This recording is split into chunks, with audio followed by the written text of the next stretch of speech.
we are joined by junior baseball outfielder Shane Marshall. And Shane, thanks for joining us today. And obviously, we're all getting pretty well equipped on Zoom. How has the transition been for you at home with classes and just sort of handling this new environment these last 7 weeks? Yeah, it's been weird. It's not really like school anymore. I feel like I'm like taking a summer class, like an online summer class or something like that. It's been pretty weird. But it's still school, still getting the work done. So it's been good. What does a typical day look like for you right now? Just wake up in the morning. I usually have 2 classes a day. Just get done with the 2 classes, finish my work after the class, and then I have pretty much the rest of the day free. And how we've asked a few people this. It's kind of interesting, particularly being a father myself.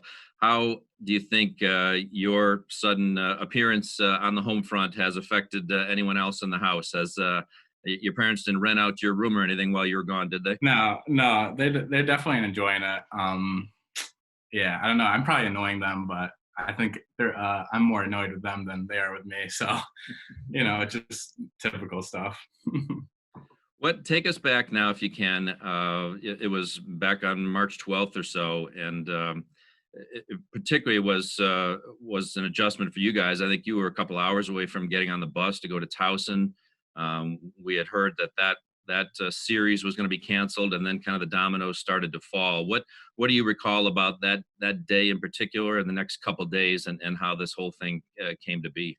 Yeah, I remember it was a Friday, and it was in the morning, and we were kind of hearing about this virus and how it was going around and how it was affecting other leagues. Like I know the Ivy League already canceled by that time.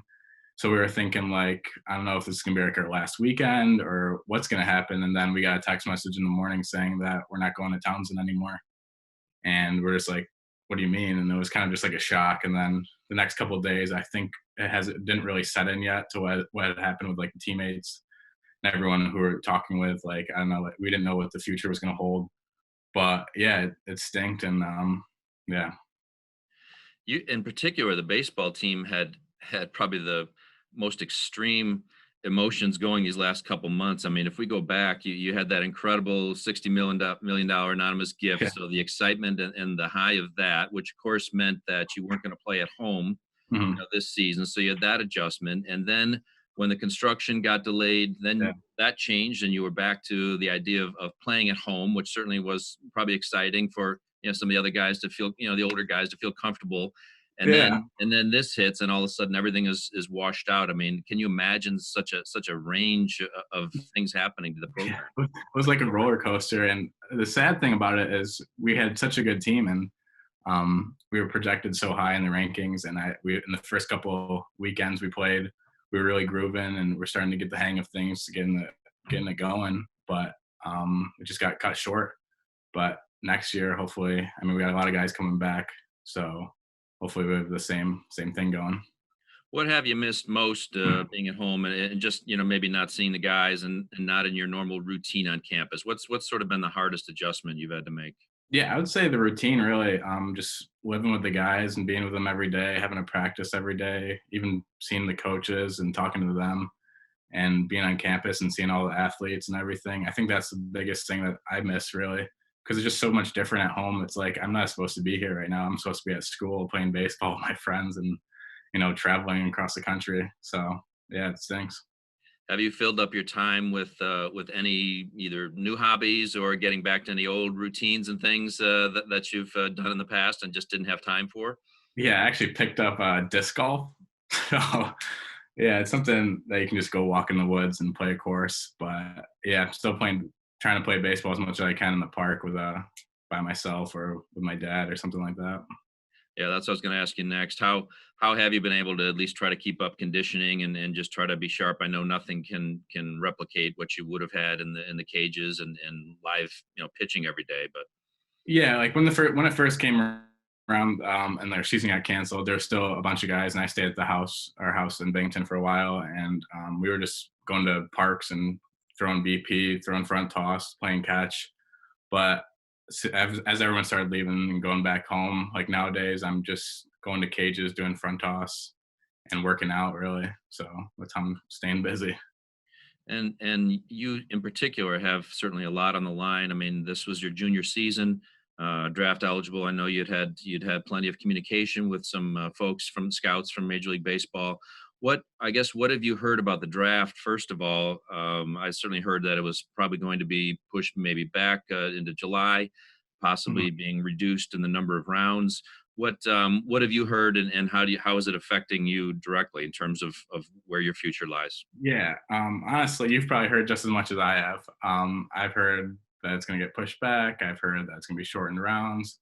So I'm not really sure what's going to happen. So for me, I'm kind of just thinking of when I can play on the field next, and if that's professionally, or if that's summer ball, if that's back at Binghamton, it doesn't matter to me. I just want to get back on the field and start playing again.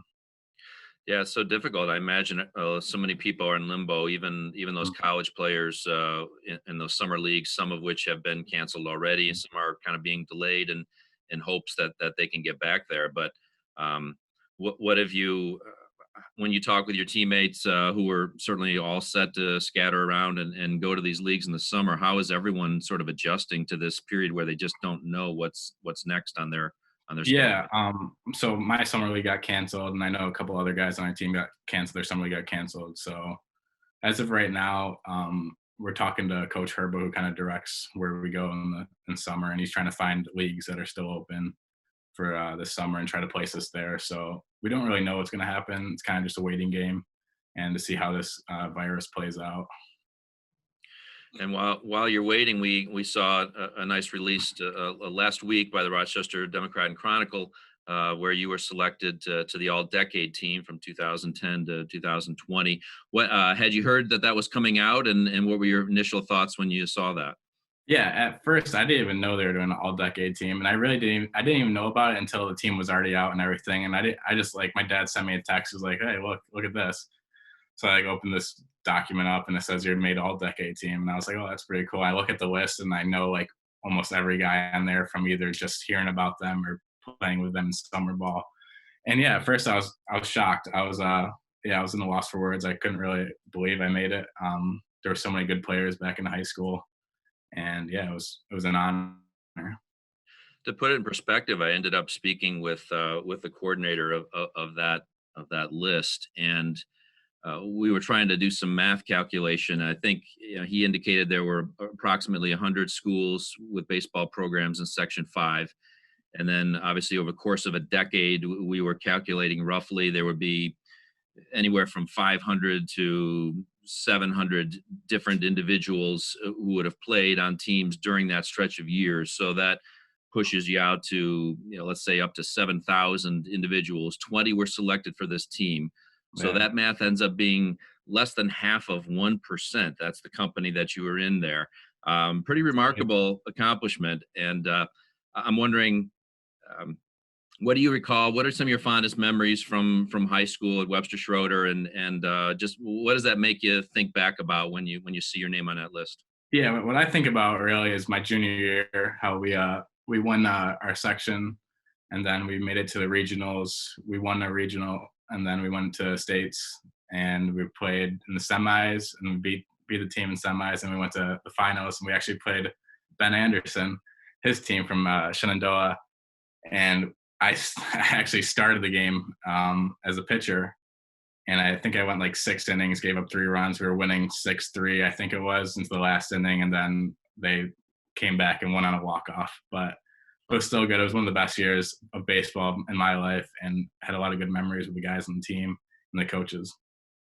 Wow, I didn't realize that. So pitcher. And so when did you change your prospects for playing in college from pitcher to initially first base and outfield? Yeah, I never really thought I was going to be a pitcher after high school. Like it was kind of just I don't know, I could throw hard, and that was really about it. And I didn't really have any off speed. But yeah, I knew I wasn't going to be a pitcher.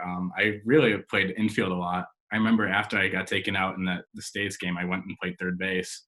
So I was mostly an infielder, and then like kind of outfielder later in my high school career. And then just because of my speed, I just excelled in the outfield. And yeah.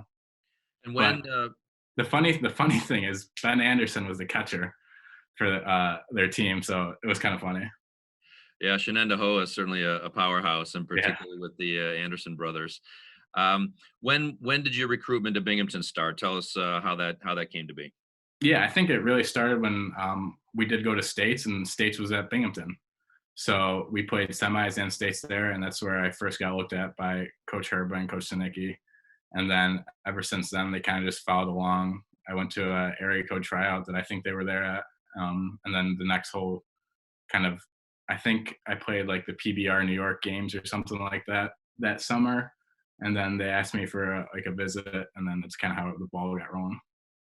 And what influenced your decision to come to Binghamton? What did you like most about the campus and the program?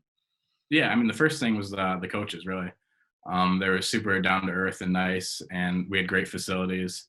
And I didn't even know about the 60 million or anything about that. I just was looking at the facilities they had now, and I was like, "This is great. I've never seen anything like this in my life."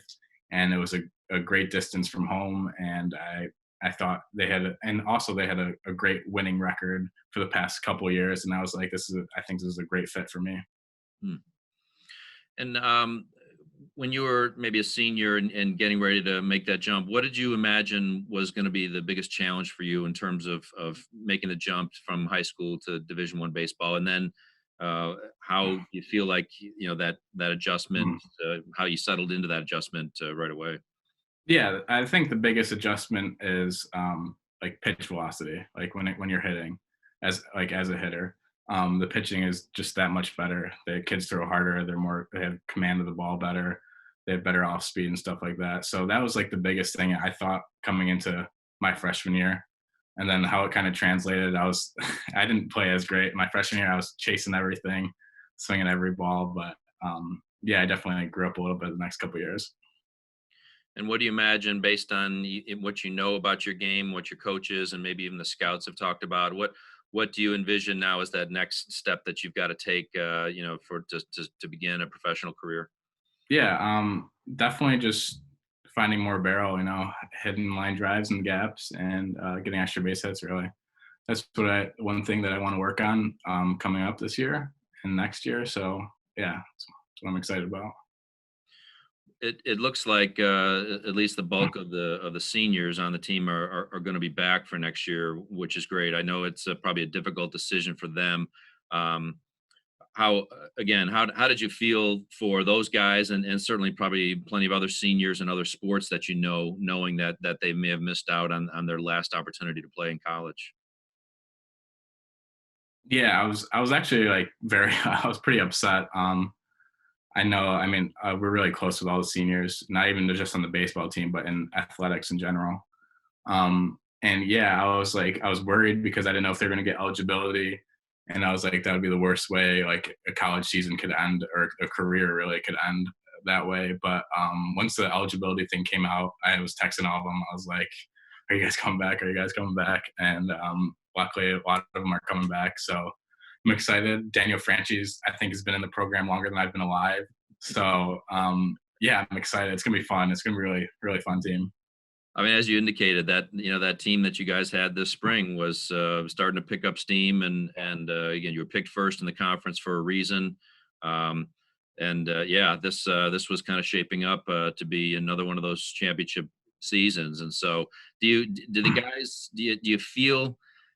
Do you know when you have all the talent together? Does it sort of feel like, and even maybe your junior year in high school as well? Is it obvious to the guys early on that okay, we've got all the ingredients here? Yeah, I think we know that we have the capability and the talent, um, and the coaching really to get us to wherever we want to be. I think just in the beginning of the year, just getting the kinks out, which I think we did the first couple weekends, and then once we got rolling and started kind of knowing how the team worked and how everybody needed to play their role, I thought all around we're like, all right, we can really make a good run at this. But obviously got cut short. But I think next year with all the guys coming back, I think it'll be similar to this year. This what could have been this past year. Good. And I'll let you go in a second. I'll end on this question. What having played this game for however many years, well, first of all, how old were you when you did start playing baseball? Like 4 or 5 years old. Wow, Yeah. okay. And so what after all these years, what is it that you love most about this sport? Honestly, just just playing on the field with my friends, honestly, knowing the guys on the team and just winning with them. That's my favorite part, is just being in that kind of like not really a social place, but just being that like brotherhood almost with my teammates. And yeah, just playing our heart out. Yeah, and I imagine it wouldn't matter to you whether it was on the field at BU or in the sand lot or in the street, in Yeah, the neighborhood. I mean, baseball players have that same mentality. Just wherever you can find a game, right? exactly. That's what I feel like I'm doing right now, trying to find a game to play in. That's good. Well, Yeah. Shane, appreciate the time. Again, good luck wrapping up the semester. Probably not too much left for you, and Yeah. good luck. Yeah. Thank you. Stay safe and healthy, and we'll talk soon. Okay. Yeah. Thanks for having me. Thank you. Absolutely.